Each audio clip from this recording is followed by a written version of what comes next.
Boa noite, meus irmãos. A graça e a paz do Senhor Jesus. Quero agradecer ao presbítero Cédric pela condução do culto até agora. E aí, a minha oração é que continuemos em espírito de oração, pedindo que Deus nos fale, que Deus transponha os 27 séculos que nos separam da palavra que vamos ouvir hoje.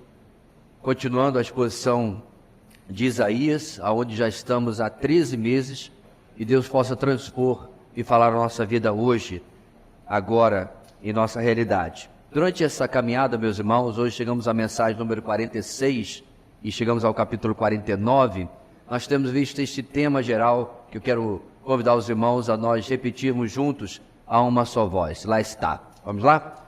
O Senhor removerá a iniquidade, trazendo a promessa por meio do reino e da pessoa do Messias. Eu espero que, depois de tanto tempo caminhando e vendo Isaías construindo o seu argumento, especialmente para aqueles que têm acompanhado desde o começo ou a sua maior parte, isso comece a ficar cada vez mais claro para cada um de nós em relação a este tema geral. Bem, mas antes de entrarmos no nosso texto de hoje, uma rápida revisão para nos situar na nossa caminhada. Nós já aprendemos, irmãos, nesses meses, que Isaías possui uma primeira parte, que vai do capítulo 1 até o capítulo 39. Nesta primeira parte, o tom principal foi de confrontação com o povo de Deus por causa da sua falsa religiosidade, a idolatria e a constante busca por socorro, por alianças com nações ímpias, com nações estrangeiras. Em meio a isso, sim, o Senhor recorreu também ao recurso de várias vezes trazer palavras de esperança sobre o futuro, mostrando que aquilo que ele prometia, os povos e os falsos ídolos, os falsos deuses, não tinham como prometer. Então, a primeira parte do 1 ao 39, irmãos, ela termina com dois eventos chaves. Primeiro, com o Senhor derrotando os assírios e o seu rei Senaqueribe. A Assíria era o império da vez, na verdade, e assim Deus prova, meus irmãos, aquilo que ele vinha dizendo, isto é, que ele de fato é todo o socorro que Judá, o reino do sul, realmente precisava. E a outra coisa, meus irmãos, o outro evento que termina esta primeira parte, no capítulo 39, é Isaías profetizando o cativeiro babilônico. A Babilônia seria o próximo império no cenário mundial. E ele fazia isso, irmãos, com mais de 150 anos de antecedência, quando o rei Ezequias, o rei do finalzinho ali, né, abre e expõe as riquezas, as defesas de Judá para uma comissão da Babilônia. Eles tinham vindo visitar Ezequias porque ele havia estado doente e foi miraculosamente curado pelo Senhor. De forma imprudente, ele mostra todo o seu reino e Isaías adverte que o cativeiro iria vir exatamente pela mão dos babilônios. Nós começamos então, irmãos, há algum tempo atrás, a ver a segunda parte de Isaías, do capítulo 40 até o final, no 66. Ela tem um tom diferente, ela traz principalmente palavras de esperança para o futuro. Porém, no meio a isso, de novo, o Senhor não deixa, irmãos, de tratar o que precisa ser tratado. Israel, mais precisamente Judá, o rei do sul, ainda mostra sinais de rebeldia. E o Senhor, vez após vez, mostra isso para eles, tentando levá-los ao arrependimento. Essa nossa segunda parte, irmãos, do 40 ao 66, ela tem uma primeira sessão, uma primeira divisão, vamos chamar assim, do 40 até o 48, que nós encerramos semana passada. Nesta primeira sessão, Isaías escreveu para o futuro, para a geração futura que um dia estaria na Babilônia como cativos. Essa divisão inicia, irmãos, com o povo sendo informado sobre o consolo que eles poderiam esperar da parte do Senhor, mesmo que estivessem passando pelo cativeiro, pois o Senhor, eventualmente, iria salvar e restaurar o seu povo. Além disso, o Senhor traz promessas do reino futuro, sempre tendo o Messias no centro de tudo isso. Ele deveria ser o servo do Senhor que iria anunciar às nações aquilo que ele estava fazendo. Porém, nesse começo, irmãos, acaba se tornando, na verdade, um julgamento de defesa de Deus. Por quê? Porque o povo começa a dizer que Deus o havia abandonado, que Deus não ligava para eles, que Deus os havia deixado na Babilônia. E mais do que isso, na Babilônia eles começam a se sentir estranhamente em casa e começam, digamos assim, a flertar com os ídolos da Babilônia, dizendo ou entendendo que eles haviam derrotado seu próprio Deus, o Deus de Israel. Falsos deuses em lugar do Deus verdadeiro. No julgamento em sua defesa, o Senhor, irmãos, dá 2 argumentos principais. Primeiro, vocês estão errados. O exílio babilônico não foi porque eu fui derrotado. Eu provoquei isso. Ele foi o resultado direto da sua rebeldia, Judá. E era a minha disciplina divina e não uma omissão ou negligência da parte de Deus. Ou seja, Deus não havia perdido o controle da história. Ele havia provocado o cativeiro, como Isaías profetiza no capítulo 39. Deus estava no controle de tudo o que estava acontecendo. Segundo lugar, irmãos, que Deus fala nesse final, que Ele mesmo, o Senhor da história, iria cuidar do futuro. Iria levantar Ciro, o persa, para derrotar e castigar os babilônios, libertando por decreto o seu povo. Lembrando, meus irmãos, isto é mais de 150 a 190 anos antes de que acontecesse, e Ciro é mencionado pelo nome, certo? Não era nem sonho na cabeça do seu avô de que um dia ele teria um neto chamado Ciro, mas Deus sabe de todas as coisas. Porém, irmãos, no final desse julgamento, no capítulo 48, nós vimos semana passada, Deus conclui dizendo que o seu povo parecia que nada havia aprendido. Deus mostra que as suas promessas não o impediram de disciplinar o seu povo, uma vez que eles continuavam se apegando a falsas esperanças, em lugar de esperar unicamente no Senhor, em suas promessas e nas oportunidades de redenção que o Senhor lhes oferece. Assim, Deus encerra o capítulo 48, anunciando que fará algo novo. Ele traria uma solução definitiva, preste atenção, para fazer o que Israel não havia conseguido fazer. Deus havia trazido este povo, meus irmãos, para ser um testemunho para as nações. Deus havia trazido esse povo para ser um povo tão abençoado, desde que obedecesse, de que o mundo inteiro olharia para esse povo e diria: nós queremos ter o que eles têm. Nós queremos ser abençoados como eles são abençoados. E assim seriam atraídos para estar junto com o Senhor. Bem, dado esse resumo que eu levei aproximadamente 5 minutos, nós vamos começar hoje, irmãos, a segunda divisão de Isaías, certo? Que vai do capítulo agora 49 de hoje até o 57. Diante de, mais uma vez, Israel sendo reprovado, o Senhor vai trazer, meus irmãos, agora ao centro a pessoa, a figura do servo do Senhor, aquele que iria cumprir os seus propósitos e trazer a redenção final a Israel e ao mundo. Fazer aquilo que Israel não conseguiu fazer. Ora, nós estamos, é claro, irmãos, no futuro desse texto. Nós bem sabemos que este novo e verdadeiro Israel é o Senhor Jesus e ele cumpriu aquilo que o povo não conseguiu cumprir. Hoje, meus irmãos, no capítulo 49, a nossa grande ideia vai nos ensinar o seguinte. Deixa eu projetar ali para você poder acompanhar. Cadê? Entrou em loop, pifou, parou. Pronto. As promessas de salvação encontram sua segurança de cumprimento no perfeito Messias prometido. As promessas de salvação encontram a sua segurança. De fato vai acontecer, porque estão centrados no cumprimento do perfeito Messias prometido. Se antes, meus irmãos, as coisas não deram certo, porque dependiam de uma nação composta de homens limitados, de homens pecadores, e detalhe, de homens rebeldes, agora a coisa muda de figura. O Messias prometido iria fazer absolutamente tudo o que Deus havia planejado. Uma vez, é claro, nós sabemos, irmãos, ele é o próprio Deus encarnado. Jesus, então, obviamente, no nosso texto, não é mencionado pelo nome. De fato, nem mesmo Isaías usa aqui o título de Messias, que nós conhecemos pela palavra Cristo. Aqui ele é o servo de Yahvé, o servo do Senhor. Diferente de Israel, ele, este verdadeiro Israel, será perfeitamente obediente e cumprirá tudo o que o Senhor planejou para ele. Isso dito, irmãos, vamos para o nosso texto.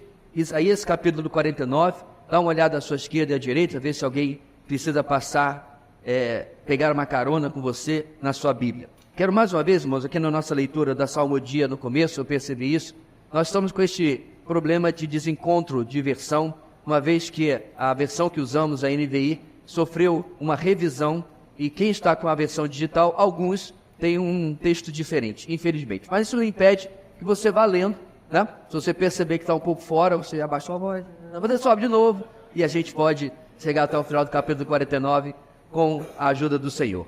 Diz assim a palavra de Deus, versículo 1, vamos lá, irmãos?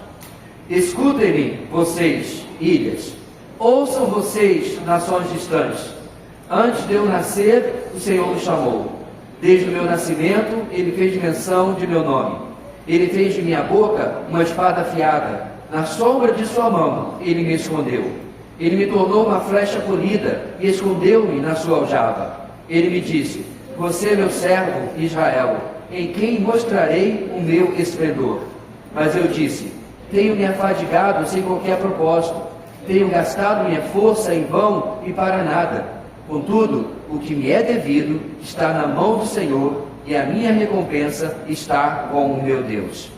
E agora o Senhor diz, aquele que me formou no ventre para ser o seu servo, para trazer de volta Jacó e reunir Israel a ele mesmo. Pois sou honrado aos olhos do Senhor, e o meu Deus tem sido a minha força.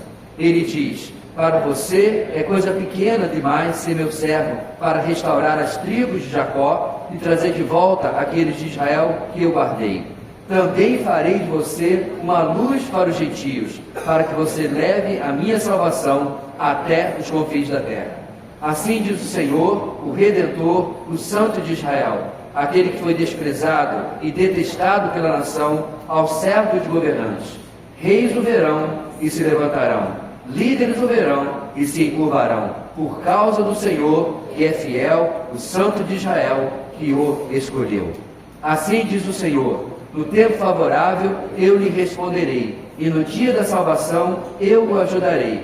Mas eu o guardarei e farei que você seja uma aliança para o povo, para restaurar a terra e distribuir suas propriedades abandonadas, para dizer aos cativos, saiam, e aqueles que estão nas trevas, apareçam.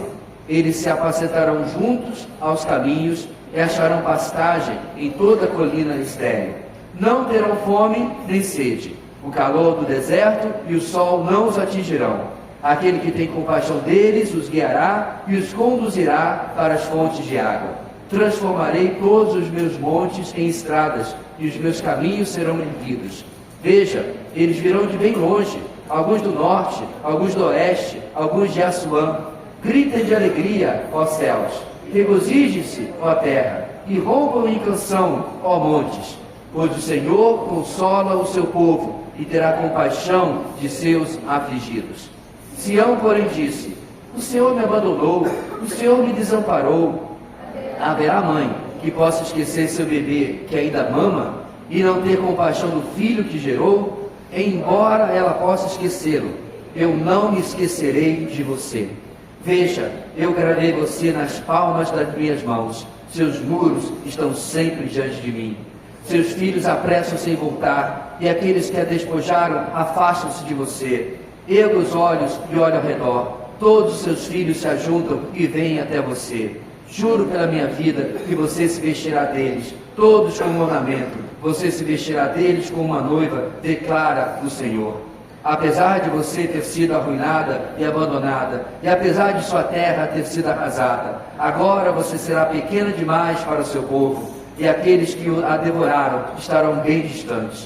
Os filhos nascidos durante seu luto ainda dirão ao alcance de seus ouvidos, este lugar é pequeno demais para nós, dê-nos mais espaço para nele vivermos. Então você dirá em seu coração, quem me gerou esses filhos? Eu estava enlutada e estéril, estava exilada e rejeitada. Quem os criou? Fui deixada totalmente só. Mas estes, de onde vieram? Assim diz o soberano, o Senhor. Veja, eu acenei para os gentios, erguerei minha bandeira para os povos. Eles trarão nos braços dos seus filhos e carregarão nos ombros as suas filhas. Reis serão seus padrastos, e suas rainhas serão as suas amas de leite. Eles se inclinarão diante de você, com o rosto em terra, lamberão o pó dos seus pés. Então você saberá que eu sou o Senhor. Aqueles que esperam em mim não ficarão decepcionados. Será que se pode tirar o despojo dos guerreiros? Ou será que os prisioneiros podem ser resgatados do poder dos violentos? Assim, porém, diz o Senhor, sim, prisioneiros serão tirados dos guerreiros, e despojo será tomado dos violentos. Brigarei com os que brigam com você, e seus filhos eu os salvarei. Farei seus opressores comerem sua própria carne, ficarão bêbados com seu próprio sangue, como com vinho. Então todo mundo saberá que eu, o Senhor, sou o seu Salvador, seu Redentor, o poderoso de Jacó. Nosso texto, meus irmãos, mostra um cenário absolutamente maravilhoso. Como nós já destacamos, esta segunda parte de Isaías, que começa no capítulo 40 e vai até o final, o tom é muito mais de esperança. Deus sim vai trazer aqui confrontações e vai apontar ainda as falhas deste povo. Mas Deus mostra, eu tenho planejado uma coisa nova, eu tenho planejado restauração. Isso começa a se cumprir, é óbvio, na vida e na vinda do Senhor Jesus. Na cruz do Calvário, Ele encerra a nossa redenção, mas de forma, meus irmãos, ainda para este povo, há promessas que vão se cumprir. E aqui Deus mostra como está tudo preparado e até o final vai se cumprir exatamente como Ele tem determinado. As promessas de salvação encontram sua segurança de cumprimento no perfeito Messias prometido. Vamos começar a caminhar no nosso texto. Nosso primeiro ponto de hoje, irmãos, vai do versículo 1 ao versículo 7, nos ensina o seguinte: o servo do Senhor trará salvação para todas as nações. O servo do Senhor trará salvação para todas as nações. No verso 1, nosso texto começa com um paralelismo hebraico. Isso é típico, especialmente da poesia, mas também usada na literatura profética. E aí nós sabemos que as ilhas do nosso texto são um simbolismo para as demais nações, as nações fora de Israel, as nações distantes, isto é, os povos gentios, assim como nós, por exemplo. A eles, diz o texto, é anunciado que aquele que aqui está falando foi chamado e escolhido desde antes de nascer. Para nós, meus irmãos, como eu disse, que estamos à frente, na história, é facilmente possível entender que Jesus está se referindo ao nascimento, que Isaías está se referindo ao nascimento do Messias, de Jesus, a encarnação de Cristo. De passagem, no nosso texto, Isaías nos fornece mais uma prova, nós temos isso abundantemente no Novo Testamento, de que Jesus não nasceu, ou não foi criado, ou não passou a existir na concepção no ventre de sua mãe terrena. Não, ele sempre existiu. O Messias não passou a existir a partir do seu nascimento. O texto diz que ele já existia desde sempre, algo que inclusive é importante afirmar, porque não apenas essa é uma heresia que abundou no primeiro, segundo e terceiro século, mas alguns anos atrás, alguns começaram a dizer isso em algumas pseudo-igrejas. O verbo, irmãos, sempre existiu.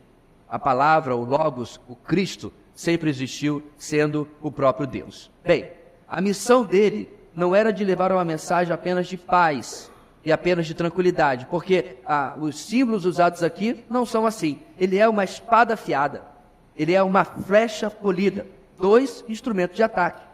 A mensagem do Messias, irmãos, então viria a ser conhecida assim como a mensagem do Evangelho, mas nós temos que lembrar, irmãos, que a mensagem do Evangelho não é aceite a Jesus e a sua vida vai ser maravilhosa, tudo vai dar certo, pare de sofrer, como alguns querem fazer propaganda, marketing. Não. A mensagem do Evangelho, irmãos, é uma mensagem de confrontação, é uma mensagem de restauração para o homem perdido e arrependido da sua vida, mas é uma mensagem de destruição e condenação para o homem impenitente, impedernido, de pescoço que não se dobra. É uma mensagem de esperança para quem busca o Senhor em arrependimento, mas é uma mensagem de condenação para aqueles que o negam, o rejeitam. Por isso, as ilustrações aqui como lança e como flecha. Este servo do Senhor, que o verso 2 fala que estaria protegido da sombra da mão do Senhor, no verso 3, como eu falei na nossa introdução, irmãos, ele é chamado de Israel. Mas não, meus irmãos, porque era a nação de Israel que estava se tratando aqui. Não, é porque o servo do Senhor iria finalmente cumprir o papel de Israel que a nação não havia cumprido. De certa forma, irmãos, o Senhor está mostrando claramente, ou a gente poderia dizer, colocando na cara do seu povo, dizendo, eu vou chamar a ele Israel, porque você, Israel, não fez aquilo que eu esperava de vocês. Em sua pessoa e na sua obra, O servo Israel personifica a nação como ela deveria ter sido e no que ela deveria ter feito, mas não fez, como nós conhecemos muito bem na história antiga. Antecipando, irmãos, as lutas que enfrentaria e que nós sabemos, hoje de fato enfrentou, o servo do Senhor fala no verso 4 de quão poucas recompensas recebeu do seu trabalho. De fato, irmãos, ele vai paulatinamente sendo conhecido Isaías pelo título de servo sofredor, algo que inclusive criou confusão na cabeça de muitos rabinos, de muitos comentaristas do Antigo Testamento, porque quando você lê Isaías e lê, na verdade, todos os profetas, uma hora este servo está sofrendo, ele é o servo sofredor, e outra hora ele é o servo vitorioso. A confusão era tanta que eles criaram na sua cabeça que havia não um, mas dois Messias. Mas o Messias, irmãos, ele não é esquizofrênico, ele não é bipolar, ele é as duas coisas. Quando ele veio como Cordeiro de Deus que tira o pecado do mundo, ele é o servo sofredor. Mas quando você lê Apocalipse, ele agora é o guerreiro vitorioso. Ele é o leão da tribo de Judá. É aquele que veio vitorioso, e nós estamos falando absolutamente da mesma pessoa. Não há nenhuma confusão aqui. Mas, quando aqui viveu, ele sofreu.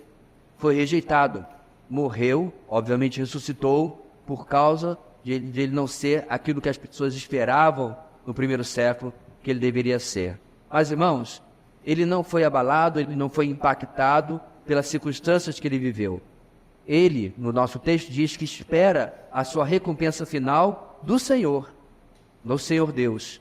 Esse é o retrato perfeito novamente do Senhor Jesus. Em seu ministério, na sua primeira vinda, como eu disse, ele foi rejeitado, ele foi perseguido, foi traído, foi abandonado, ele foi morto.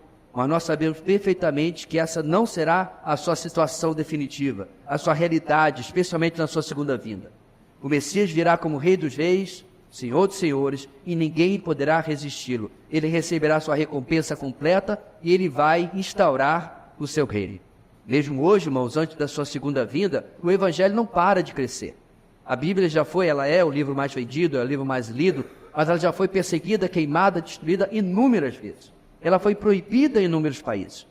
Mesmo em países fechados, como a Coreia do Norte, outros países comunistas do passado, não conseguiram impedir.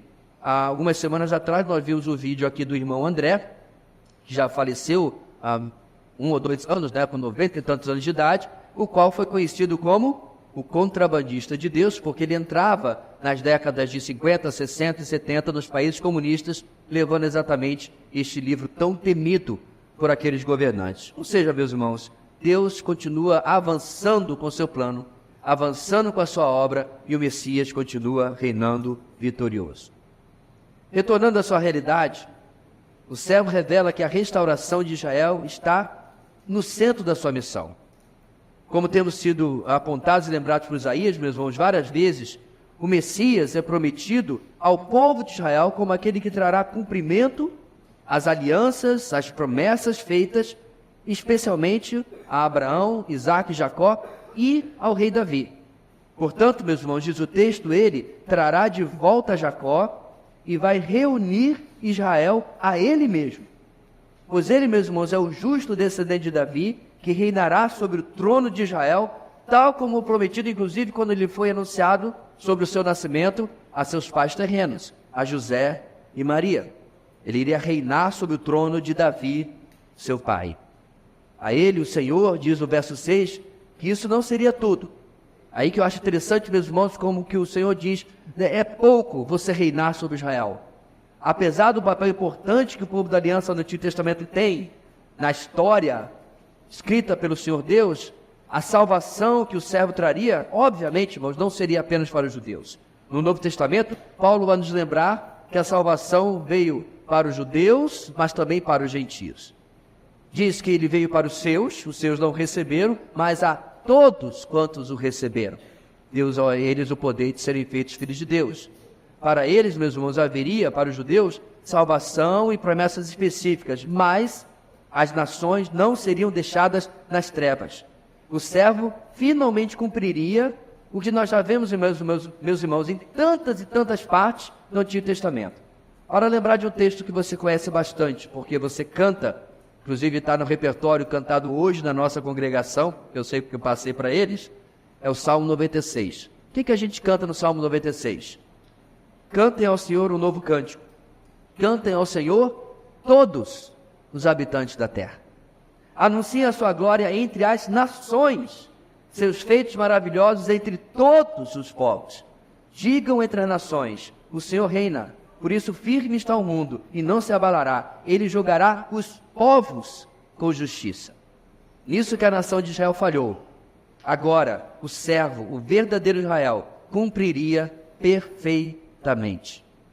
Deus vai alcançar as nações, e como nós vemos, meus irmãos, no Novo Testamento, nós veremos um dia uma enorme multidão diante do Senhor, de todo povo, língua, tribo e nação, louvando ao nosso Deus. O Senhor havia sido rejeitado pelo seu próprio povo, continua o verso 7. Algo que se repetiria com o servo, como eu disse, que nada mais é do que o próprio Deus feito homem. Mas ainda assim, meus irmãos, o Senhor assegura que apesar de ser desprezado, ele seria aclamado e abraçado por outros. Dessa forma, exatamente tem sido a pessoa do Senhor Jesus nesses últimos 2000 anos. Ele é o fator de maior divisão, irmãos, entre homens, entre reinos, entre famílias. Ou se está com ele, ou se está contra ele. Não há neutralidade quando o assunto é Jesus. Ou você o ama, ou você o odeia. Ou você o serve, ou você o rejeita. Não há como nós termos uma leve admiração. Quando alguém tem, meus irmãos, uma leve admiração por Jesus, certamente ele criou na sua mente um outro Jesus. Um Jesus imaginário, um Jesus fabricado, um Jesus que lhe agrada, um Jesus paz e amor. Agora tem um Jesus woke também, o progressista, que faz tudo que as pessoas gostam, que aceita todo mundo como é e que, obviamente, não fala sobre pecado. Bem, este não é o Jesus da Bíblia. Este Jesus é aquele que diz que veio trazer a espada, que veio trazer a separação, que quando alguém se posiciona, irmãos, radicalmente com ele, ofende o outro lado. Quando alguém se posiciona radicalmente com ele, incomoda o outro lado. E assim tem sido, meus irmãos, todo esse tempo. Não há neutralidade, como eu disse, para com o servo do Senhor, para com a sua obra e para com a sua mensagem. Bem, depois de afirmar que o Senhor traria salvação por meio do seu servo para todas as nações, na sequência do nosso texto, ele trata sobre uma questão ligada aos tempos e oportunidades, mas também em relação, irmãos, à nossa urgência.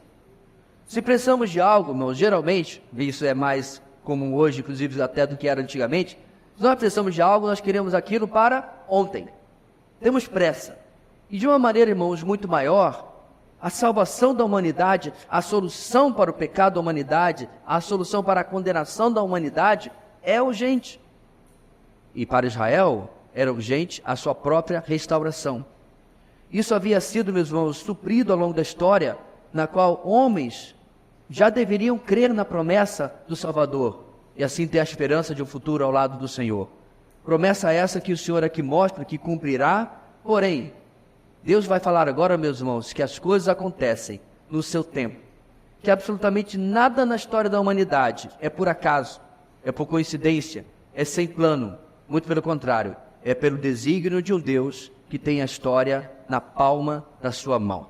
Em segundo lugar, meus irmãos, do versículo 8 ao 13, a palavra de Deus nos ensina o seguinte: o servo do Senhor trará salvação no tempo determinado, soberanamente pelo Senhor. O servo do Senhor trará salvação no tempo determinado, soberanamente pelo Senhor. O verso 8, então, começa este nosso segundo ponto. Aqui temos o Senhor falando, meus irmãos, de um tempo favorável, ou em outra tradução, de um tempo aceitável. Ou seja, o tempo certo, o tempo que deveria ser. Para que você entenda melhor isso, irmãos, eu quero chamar a ajuda do apóstolo Paulo. Lá em Gálatas capítulo 4, versículo 4, ele escreveu o seguinte: mas quando chegou a plenitude do tempo, Deus enviou seu filho, nascido de mulher, nascido debaixo da lei. A chegada do Salvador, meus irmãos, pode ter demorado para gerações que aguardavam a vida do Messias, certo? Por exemplo, Enquanto Isaías escreve esse texto, ainda 700 anos se passaram até a chegada do Messias. Mas não aconteceu, meus irmãos, a vinda dele nem com um dia de atraso, nem com um dia de adiantamento. Foi, como diz Paulo, a expressão perfeita, na plenitude dos tempos. Isto é, quando a história estava madura para que ele viesse. O mesmo acontece neste contexto, tratando não apenas da primeira vinda de Jesus, mas também do seu retorno, onde ele cumprirá para o seu povo do Antigo Testamento as promessas do reino prometido. Ou seja, Deus está falando que para este povo que está passando pelo cativeiro, para esse povo que está ansioso com aquilo que está acontecendo com ele, para esse povo que está passando por esta situação onde eles estão sem segurança, em uma terra estrangeira, em uma língua estrangeira, fora da sua terra, ele está dizendo, calma, tudo vai acontecer no meu tempo. É por isso, meus irmãos, que o profeta Daniel, nós estudamos isso na nossa EBD, ele busca o Senhor para saber quanto tempo o cativeiro iria durar. E aí nas páginas da profecia de Jeremias, ele descobre que o cativeiro iria durar quanto? 70 anos. Meus irmãos, milimetricamente, como Deus assim determinou, no tempo certo, o povo voltou do cativeiro. Tudo o que acontece na história, na macro-história, Deus está no controle. Interessante, irmãos, que a gente diz assim, amém, quando vai para a nossa micro-história. Nós achamos que Deus demora, que Deus está fora do tempo, que Deus se atrasou, que Deus esqueceu de nós. Deixa eu abrir um parênteses. Nunca vi alguém reclamar dizendo, eu estava esperando algo, mas Deus agiu antes do tempo. Não é verdade?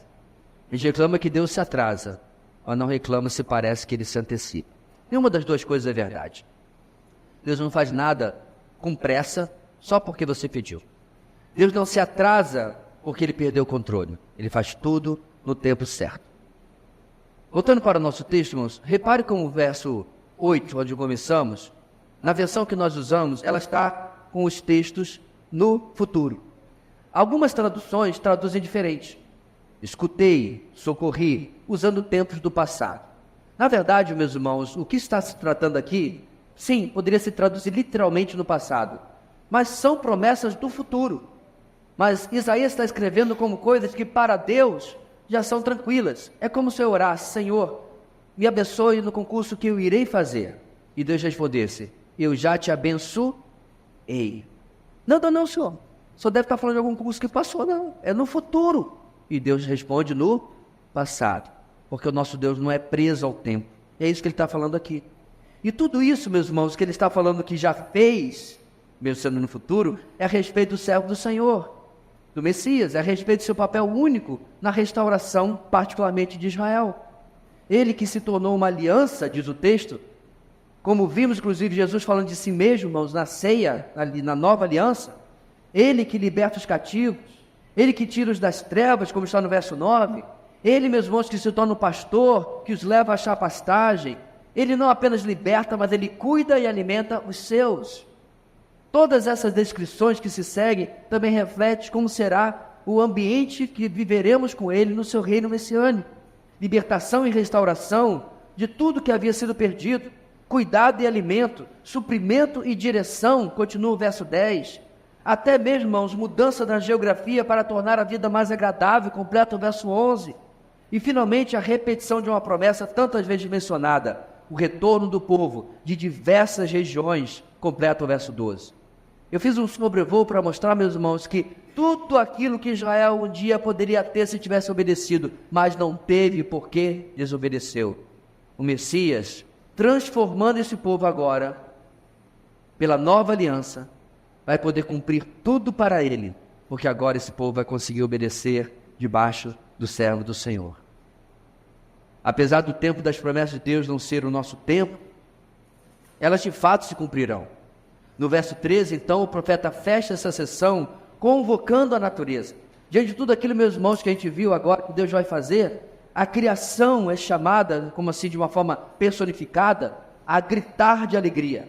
E a razão, diz o texto, é, pois o Senhor consola o seu povo e terá compaixão dos seus afligidos, apontando novamente para o cumprimento no fim dos tempos, quando o servo do Senhor finalmente será reconhecido como Senhor sobre o seu povo, que tanto se rebelou, que tanto o havia abandonado, agora ele será recebido como Messias esperado. Na nossa EBD, meus irmãos, nós temos destacado, vez após vez, que isso se cumprirá não na nação política que nós conhecemos hoje como Israel. Talvez você viu hoje no noticiário, mas sim pelo verdadeiro Israel que será extraído de dentro deste povo para começar um reino messiânico, onde Deus cumprirá todas as suas promessas pendentes do Antigo Testamento. No Novo Testamento, irmãos, eu quero destacar, Pedro nos alertou sobre essa questão da demora, entre aspas, de Deus. Pedro nos alertou que essa demora seria questionada, ela seria até zombada pelos incrédulos. E eu quero tratar isso, meus irmãos, porque nós temos falado muito sobre a volta de Jesus. Este está sendo o nosso assunto na nossa EBD. Já não lembro mais a quantas aulas a gente já está em escatologia, encerrando a nossa matéria de doutrinas básicas. Você pode acompanhar no nosso canal também. Ponto aqui, meus irmãos, é que a gente fala muito disso, e talvez algumas pessoas que você conheça, talvez até você mesmo, pergunte assim, mas 2000 anos quase já se passaram? Pedro nos alertou, meus irmãos, que essa dúvida seria comum no futuro. 2 de Pedro, capítulo 3. Amados, essa é agora a segunda carta que lhes escrevo. Em ambas quero despertar com essas lembranças a sua mente sincera para que vocês se recordem das palavras proferidas no passado pelos santos profetas e do mandamento do nosso Senhor e Salvador que os apóstolos de vocês lhes ensinaram. Antes de tudo, saibam que nos últimos dias surgirão escarnecedores, zombando e seguindo suas próprias paixões. Eles dirão, o que houve com a promessa da sua vinda? Desde que os antepassados morreram, tudo continua como desde o princípio da criação. Mas eles, perceba o verbo, meus irmãos, ou o advérbio que Pedro usa, mas eles deliberadamente. Não há inocência no ateísmo. Não há inocência na incredulidade. É uma escolha deliberada das pessoas. Lhes é confortável reconhecer a existência de um Deus a quem nós vamos prestar contas, muda a perspectiva de qualquer ser humano. Então o texto diz, mas eles deliberadamente, de caso pensado, de propósito, se esquecem de que há muito tempo, pela palavra de Deus, existem céus e terra.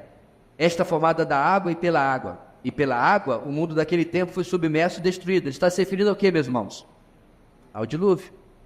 Ele está se referindo que Deus criou tudo, e uma vez pela água que ele criou, ele destruiu tudo. Aí ele continua. E pela água, o mundo daquele tempo foi submerso e destruído.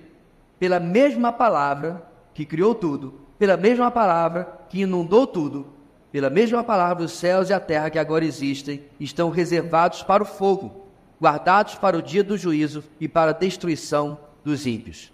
Não se esqueçam disto, amados.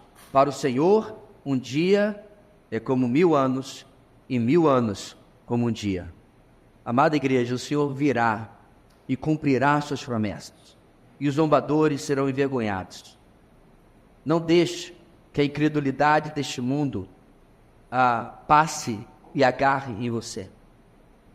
Não deixe a incredulidade dos programas de televisão onde o nosso Deus é excluído. Aonde quando eles precisam explicar que algo sobrenatural aconteceu, Deus foi substituído pelo universo. O universo deve gostar de mim, porque tudo está dando certo. Aparentemente, um universo inanimado é melhor do que o nosso Deus. Sabe por quê? Porque o universo não presta contas. Porque o universo não confronta. Porque o universo não diz, você está errado, você tem que abandonar esse pecado. O universo não diz, essa mulher que você está não é sua, esse homem que você está cobiçando não é seu. Isso que você está fazendo no seu trabalho é desonesto. O universo não faz isso. Mas o nosso Deus faz. Mas sabe quais são as boas novas, meus irmãos? Na nossa última sessão nós vamos ver que o nosso Deus é um Deus que não passa a mão no pecado. Mas não existe ser mais amoroso do que Ele. Em terceiro lugar, irmãos, terminando nosso texto de hoje, o servo do Senhor trará salvação a despeito da incredulidade de alguns. O servo do Senhor trará salvação a despeito da incredulidade de alguns. O diálogo entre o povo judeu e o Senhor que os criou nos traz um dos trechos, para mim, mais lindos das Escrituras. O verso 14 começa com uma ladainha recorrente do povo. Uma reclamação que já vimos no capítulo 40, não é? E que ocasionou a defesa de Deus até o capítulo 48. Comprovando, claro, que ele não os havia abandonado, apesar da ladainha do povo. O povo foi para o cativeiro exatamente porque o Senhor determinou diante do pecado a rebeldia do próprio povo. Não havia nada de errado no que havia acontecido. Agora aqui, meus irmãos, a mesma letra da ladainha se surge. O Senhor me abandonou, o Senhor me desamparou. Lembra do capítulo 40? A mesmíssima coisa. A resposta do Senhor, meus irmãos, eu penso deve ter entrado nas mentes e corações do povo como aquele abraço que nos envergonha, porque o que merecíamos era a rejeição. Deve ter entrado no coração e na mente deles como aquele beijo que nos esmaga, porque o que a gente merecia, o que a gente esperava, era um tapa. No verso 15, primeiro, o Senhor toma talvez o exemplo que é unanimidade quando se fala de cuidado e amor. Até mesmo se uma mãe se esquecesse do filho que amamenta, diz o texto, o nosso Deus jamais se esqueceria daqueles a quem Ele chama de seus. O mesmo pensamento, meus irmãos, registra Davi no Salmo 27, versículo 10. Ainda que me abandone pai e mãe, o Senhor me acolherá. O amor do nosso Deus em muito supera o amor de quaisquer seres humanos, mesmo daqueles que nós mais podemos esperar amor e cuidado. Quando eu era, meus irmãos, solteiro e depois apenas casado, eu achava estranho quando algumas pessoas falavam do amor pelos seus filhos, de como isso muda a pessoa e tal, e eu ceticamente achava, ok. E aí 29 de abril de 1997 chegou. Debaixo de bastante dificuldade, de pré-eclâmpsia, eu vi o meu primeiro filho saindo da sala de cirurgia, correndo para a incubadora, porque ele só tinha 1,5 kg. E ali eu o conheci. Eu lembrei da passagem, meus irmãos, quando Saul foi ungido com o espírito de rei, o Espírito Santo de rei para reinar. E diz o texto que Saul foi transformado em outro homem. E essa foi a experiência que eu tive no Hospital da Mulher, 29 de abril de 1997. Experiência que a maioria dos queridos aqui também tiveram. Você quer trabalhar mais, você quer fazer mais, você pensa agora no futuro de uma maneira absolutamente, completamente diferente. Você é transformado em outro homem, outra mulher. Pois bem, esse amor não chega na cutícula do que o Senhor é. Ele não passa a mão no pecado, irmãos. Mas, meu querido, se você por algum motivo, por causa talvez desse tempo que vivemos, você não se sente amado, você se sente abandonado, você talvez inclusive tenha tido uma criação traumática, de um pai que nunca lhe disse eu te amo, de uma mãe que não era de te abraçar, se ainda você passou por isso, eu quero ler o texto, porque não há nada como ler o que está escrito aqui. Haverá mãe que possa esquecer seu bebê que ainda mama e não ter compaixão do filho que gerou, embora ela possa esquecê-lo, eu não me esquecerei de você. É isso que o Senhor diz, meus irmãos, para esse povo, que vez após vez, rejeita, abandona, dá as costas. Para tentar ajudar e ilustrar, meus irmãos casais, você deve ter acompanhado o filme A Prova de Fogo, lembra? Do bombeiro. Se não assistiu, assista, um filme maravilhoso. E aquele pai quer ajudar aquele homem, porque ele está em crise no seu casamento, e ele pergunta ao seu pai, como que eu vou aceitar, como é que eu vou me sujeitar, como é que eu vou amar alguém que me rejeita vez após vez, após vez, após vez. Você lembra dessa cena? Ele estava tipo num parque. E curiosamente nesse parque, meus irmãos, que eu acredito que não é exatamente coisa que aconteça muito nos Estados Unidos, tinha uma cruz.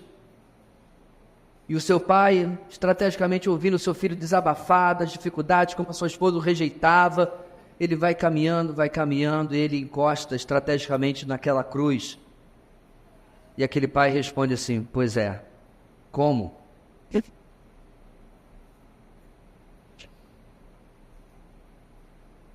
como Ele ama nós. Charles Spurgeon disse: eu não estou surpreso de Deus ter rejeitado Esaú.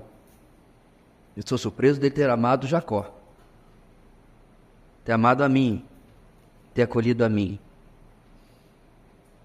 Mas se o povo, meus irmãos, não estava ainda convencido, o verso 16 só completa. O nome deste povo, do seu povo, está gravado na palma das suas mãos. Não apenas, meus irmãos, escrito. Vê que eu tenho uma caneta perdida aqui. Não é escrito. É como você coloca a lista de compras que sua esposa lhe dá, né? Tomate, alface. Aí você vai dirigindo para o supermercado, o volante do carro apaga tudo, aí você... O que você pediu mesmo para eu comprar? Não é escrito.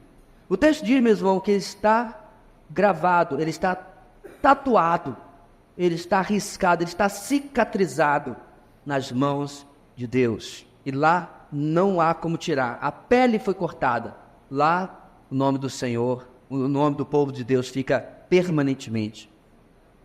Além disso, os muros de Jerusalém, que antes tinham sido destruídos, agora estão permanentemente diante do Senhor. Sião, que é quem está iniciando esse diálogo, meus irmãos, jamais sofreria o que sofreu em sua história. Aí, meus irmãos, eu vou fazer uma pausa. Que triste que tanta gente acredita numa teologia que desrespeita o texto bíblico, que faz de Deus mentiroso e exclui Israel completamente dos planos de Deus. Porque o nosso texto, meus irmãos, e eu li agora há pouco, diz: os seus muros estão constantemente, permanentemente diante de mim. Eu gravei vocês na palma da minha mão. Aparentemente Deus fez cirurgia plástica para esse pessoal, porque removeu o nome de Sião e colocou outro no seu lugar. Isso é um absurdo. Nosso Deus não muda, nosso Deus não mente. Essas são as declarações que ele faz. Como eu disse, um dos textos mais lindos. Mas, meus irmãos, como uma prova prática, digamos assim, deste amor e cuidado, olha o texto, verso 17. Ele começa a enumerar os feitos que o Senhor promete para o futuro do seu povo. Primeiro, com a eliminação dos inimigos de Israel, aconteceria, ou acontecerá ainda, na verdade, o retorno dos filhos de Sião, que também, inclusive, está mencionado no próximo versículo 18. Algo, meus irmãos, que será muito maior do que o atual e constante retorno. Eu mencionei isso algumas mensagens atrás, que todo ano centenas de judeus retornam para Jerusalém. Isso aqui será muito maior. E eles vão ser esses que estão retornando como enfeites em uma noiva. Apesar de tudo que aconteceu no passado, na história deste povo, a restituição de Deus será tamanha, diz o texto, que não haverá espaço para todos. Completo os versículos 19 e 20. Ao que comprova, meus irmãos, que o Senhor não está falando, é claro, do retorno do cativeiro babilônico. Porque quando isso aconteceu, no tempo de Esdras, Neemias e Zorobabel, o território de Israel era pequenininho, era reduzido. Era Jerusalém e algumas centenas de quilômetros ao redor. Aqui não. Diz o texto que vai ser algo futuro, algo maior e algo permanente. Isso resume, meus irmãos, uma das maiores aspirações do povo judeu até hoje. Em suas comemorações, em suas festas, ao longo dos anos, eles geralmente terminam repetindo uma frase, sempre. A frase é a seguinte: no próximo ano, em Jerusalém. Próximo ano, em Jerusalém. Isso, é claro, era algo muito mais obscuro até a década de 40, e hoje é algo muito mais fácil de acontecer. O que os homens, o que o poder bélico, o que o poder político, meus irmãos, não conseguiram até o dia de hoje realizar, o Senhor conseguirá. Pois Ele é quem fará algo tão tremendo, que Sião, como uma mãe, ficará pasma com tantos filhos, completa o verso 21, que ela terá. Então, no nosso texto, o Senhor fala algo sobre o resto do mundo. Perceba, meus irmãos, que quando a gente fala tanto de Israel, porque o texto está falando assim. Mas a humanidade não está sendo esquecida pelo Senhor, ela tem um papel, onde, voltando-se para o Senhor, ela também estará dentro dessas promessas de uma maneira. O texto diz que quando Israel retornar à terra no futuro, os outros povos, os gentios, adorarão diante do Senhor e serão amigos de Israel, serão parceiros deste Israel restaurado. Novamente repetido, não estou referindo à nação política que existe hoje. A ideia do verso 22 é que as nações ajudarão neste retorno. Ajudarão a transportar até os israelitas ou se você preferir hoje, os israelenses, para o território de Israel, que então irá assumir as suas devidas proporções, ao norte, na Mesopotâmia, e ao sul, na fronteira com o Egito. Os inimigos de Israel serão destruídos, o que fará que aqueles que restarem no mundo inteiro reconheçam que o Senhor é o Deus verdadeiro, o Deus de Israel e o seu Salvador. Junto de Israel, eles entrarão no reino messiânico com o servo do Senhor, o Messias, reinando absoluto. Como temos completando, irmãos, visto na nossa EBD, e com ele nós também reinaremos, como assim diz o Apocalipse no seu final, quando o reino será instaurado. As promessas de salvação, então, meus irmãos, encontram sua segurança no cumprimento no perfeito Messias prometido. Tudo que Israel não conseguiu, tudo que Israel se omitiu e deixou de experimentar de bênção na mão do Senhor, agora o Messias irá completar.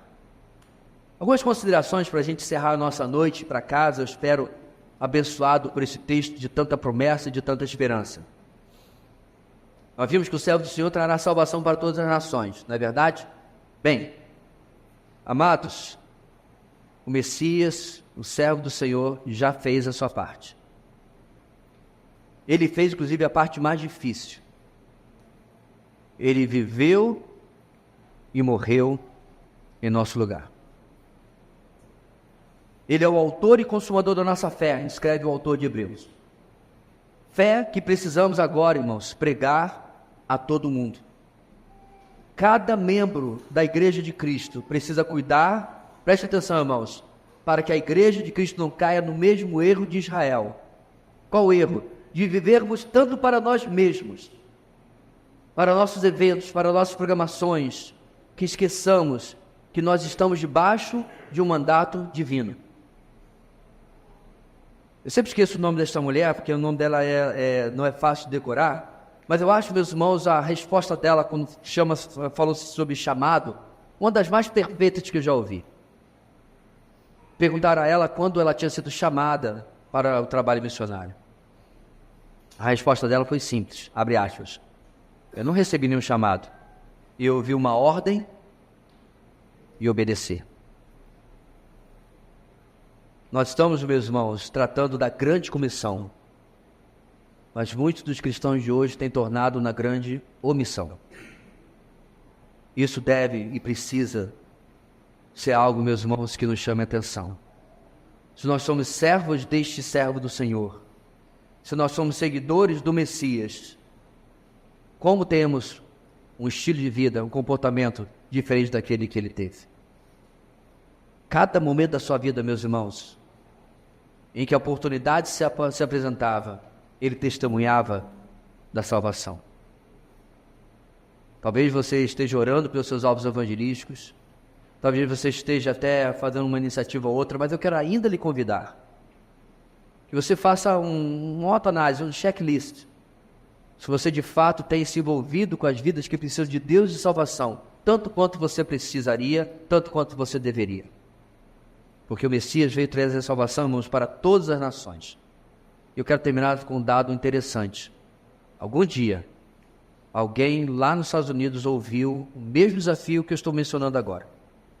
Resolveu entrar em um navio, porque não haviam aviões na época. Resolveu ir para o estado do Rio de Janeiro. Resolveu que Deus queria ele no interior. Foi em uma fazenda, encontrou uma família mista de portugueses e italianos. Pregou o evangelho ali. Cerca de 40, 60 anos depois, esse evangelho chegou a mim. Se Deus constrói essa história, meus irmãos, e hoje eu estou aqui, pela graça do Senhor, salvo e remido pelo sangue de Jesus, como eu posso negar a mesma coisa para outros? O servo do Senhor também, meus irmãos, trará a salvação, como dizemos, no tempo determinado, soberanamente pelo Senhor. Nós vivemos em um mundo que está dando passos contínuos para tentar excluir Deus, para ir longe de Deus. A impressão que alguns podem ter é que chegará o dia em que Deus será uma lembrança, será uma nota de rodapé na história. Porém, meus irmãos, como disse o apóstolo Pedro, Deus não tarda a sua promessa. Ele levou, quero lembrar, milênios para que a vinda do seu filho, servo do Senhor, o Messias Salvador, pudesse acontecer e ele nascesse em Belém de Judá. A igreja, o Senhor, para nós continua o mesmo, e ele cumprirá sua promessa no tempo e nas suas determinações. Hoje pela manhã eu dei a minha opinião de que não há muito tempo, não há milênios para se esperar a volta de Cristo. Mas eu não posso, meus irmãos, dizer quando acontecerá, porque eu não sou profeta, nem filho de profeta, e porque a palavra de Deus diz que só o Pai sabe dessa data. Porém, nós não podemos e não devemos desfalecer, porque ainda que pareça que Ele possa ter se esquecido de nós de maneira histórica ou na nossa vida particular, talvez diante das circunstâncias que você tem vivido na sua vida, a palavra de Deus nos lembrou mais uma vez hoje, meus irmãos, que de maneira nenhuma Ele se esquece de nós. De fato, meus irmãos, Ele pensa mais de nós do que nós pensamos nele. O Senhor lembra mais de nós do que nós lembramos dele. E nós vimos, claro, em terceiro lugar, que essa salvação será trazida pelo servo do Senhor a despeito da incredulidade de alguns, às vezes até mesmo da nossa. Porque ainda, meus irmãos, que pareça, como eu disse, que Ele se esqueceu de mim ou de você, nas nossas circunstâncias da vida, e fomos lembrados hoje de que Ele não se esqueceu, de maneira nenhuma podemos, porque não há maior amor do que o amor do nosso Deus. Nós nos esquecemos dele, nós o abandonamos no nosso dia a dia, nós vivemos vidas autônomas e independentes. Ele, contudo, lembra de nós mais do que os nossos pais. Ele, contudo, nos conhece pelo nome. Ele escapa de nossas mentes, de nossas lembranças no dia a dia, mas nós nunca escapamos da sua lembrança e da sua mente, apesar dos nossos momentos de incredulidade. Que o nosso Deus, meus irmãos, seja lembrado, sim, naquele nosso momento devocional, nosso momento de culto, como já dissemos em algumas mensagens atrás, mas que Ele seja presente, participante em toda a nossa vida. Cada passo que dermos, cada decisão que tivermos que tomar, cada dificuldade possamos lembrar que Ele nunca se esquece de nós. Ainda que qualquer expressão de amor possa falhar na nossa vida humana, porque são expressões de amor humanas, elas têm por natureza falha em sua concepção. Nosso Deus nunca falha, nunca falta, está sempre presente, está sempre conosco. Inclusive, nessa semana que está trazendo tanta preocupação para você nesse momento. Deus querido, possamos acordar cada dia, nesta semana, neste mês, no próximo e diante, debaixo da Tua divina presença e companhia. Nós nos esquecemos de Ti. Às vezes somos lembrados no nosso dia a dia por uma canção, por um comentário, por um texto. Somos lembrados daquilo que não podemos deixar acontecer em nossas vidas. Deixar a independência se acomodar em nós. Deixar a nossa capacidade ir à frente, sem depender propriamente de Ti. Ajuda-nos, ó Deus, a andar agarrados com o Senhor. Como um filho que ainda não confia nas próprias pernas, um filho que desconfia do ambiente ao seu redor e não larga das mãos do Pai. No nosso dia a dia possamos ser assim, e assim caminhar contigo. Nesse sentido, abençoa, Pai, portanto, a nossa semana, que tenhamos momentos onde sejamos provados para correr para Ti e confiar e depender do maior amor que existe. Oramos em nome de Jesus. Amém e amém.